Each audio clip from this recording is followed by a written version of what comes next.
На правке литой диск имеется одна вмятина. Из-за этого потянуло в правую сторону.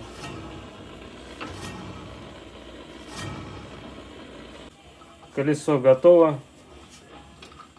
Так, место правки у нас вот оно.